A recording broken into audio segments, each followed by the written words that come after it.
I sometimes felt frustrated or unhappy. My friends seemed more relaxed, and I thought, why don't they seem as stressed as I do? I was confused by the world and felt overwhelmed by expectations, as if everyone around me was either too busy or didn't seem to notice. Like many of you who have siblings, I got into squabbles with my brother. I'd be frustrated because he wanted attention when I was already dealing with my own issues. I was constantly pushing myself, thinking I had to do more than anyone else. And when he wasn't doing the same, it drove me crazy. Another aspect I had to confront was my tendency towards unkind behavior at times. As mentioned in a 2019 Brain Sciences article, adolescence is a period of life with various emotional challenges. Heightened emotional reactivity is also characteristic of adolescence.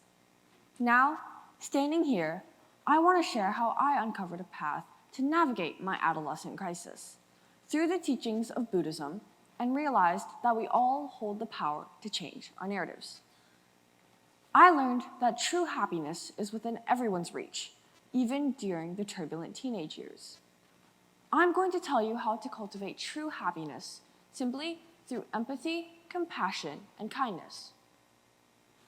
Buddhism opened my eyes to a new way of seeing the world and my relationships, bringing me a profound sense of peace. One moment stands out vividly: the day of the regional spelling bee. My brother and I were both participants, and he carried an air of smug confidence. Loud enough for everyone to hear, he kept boasting, "I'm going to win this. I'm just better than you at this sort of thing." His boasting made me uncomfortable, but I felt confident I could beat him. However, as the competition progressed, an unfamiliar pressure began to build. It became less about spelling the words and more about proving him wrong. When it was my brother's turn, I saw his self-assured smirk slowly fade when he unexpectedly misspelled a word and was eliminated. Out in the first round.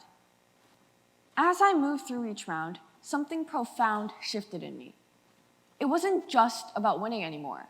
It became about the words, the rhythm of each letter. I found myself enjoying the experience, living in the moment instead of fixating on the outcome. When I won, standing there with the trophy, the triumph I expected felt muted. Instead, I realized how much I had missed appreciating the journey itself. After reflecting on my experience in the spelling bee and recognizing the shift in my perspective, I found myself drawn to a deeper exploration of mindfulness and its impact on my life. This curiosity led me to discover a profound source of inspiration in the pages of The Joy of Life by Mingyur Rinpoche, a book that proved pivotal in my journey. Its words resonated deeply, especially with quotes such as, "The mind is like a garden. If you plant the seeds of kindness, you will harvest peace."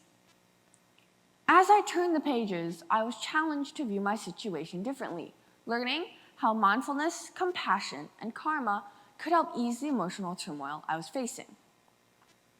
Reflecting on my brother's behavior, I realized his frustration might stem from feeling overlooked rather than being directed at me. Instead of responding with anger, I could have chosen compassion. This led me to question whether my unhappiness was due to his actions or my reactions. Buddhism teaches that understanding our emotions empowers us to choose our responses instead of letting emotions dictate our actions. Compassion stands at the heart of Buddhism, the ability to care for others and wish them well, especially when they're struggling. Rinpoche emphasizes the concept of bodhicitta, the thought of awakening, which is about striving for enlightenment not just for oneself, but also to assist others in finding peace. This connection became clear as I reflected on my experiences with my brother. By cultivating compassion with myself, I can not only transform my relationships, but also contribute to his peace, creating a more harmonious environment for us both. The lessons I learned from Buddhism didn't just help me navigate my frustrations. They opened my heart to understanding and kindness towards others, ultimately bringing a deeper sense of fulfillment and happiness. One example is when I joined a squash club, eager to improve my skills and meet new people who shared my interest in the sport. During one clinic, I noticed a fellow player struggling to keep up. Instead of simply continuing with my training, I decided to approach them and offer some support. We worked together on our serves and footwork, and as I shared tips and encouragement, I could see a shift in their demeanor. By taking a moment to recognize and address those feelings in others, we create a safe space for growth, understanding, and compassion. It reinforced the idea that fostering compassion not only uplifts those around us, but also enriches our own experience, transforming our journey into one that is fun and supportive. Responding to unkindness with kindness aligns with the concept of karma, as our actions shape our future. Practicing compassion benefits both others and ourselves. The Offense 4 lessons taught me how our behavior influences our lives. Embracing mindfulness and compassion has improved my relationship with my brother and enhanced my squash performance.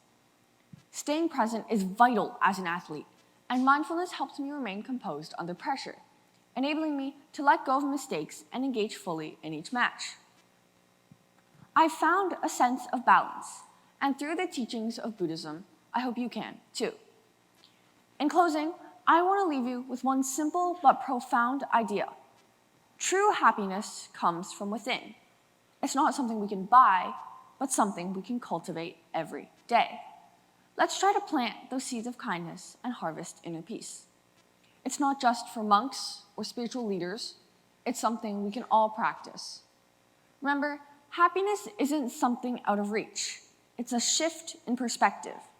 So, I encourage you today to take a moment to reflect on your life, your relationships, and your emotions.